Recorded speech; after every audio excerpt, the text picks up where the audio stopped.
Thank you, Uvas Cafe. Pinauwian po nila ako nito. Naku, excited na akong buksan. Ayan, yung kanilang grape syrup. Matatagpuan po ang Uvas Cafe sa Barangay Orayong.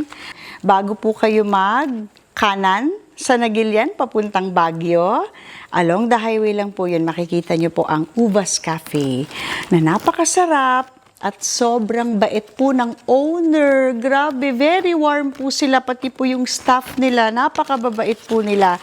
Bukod sa napakasarap pa po ng kanilang pagkain. Wow! Yung favorite ko na tart.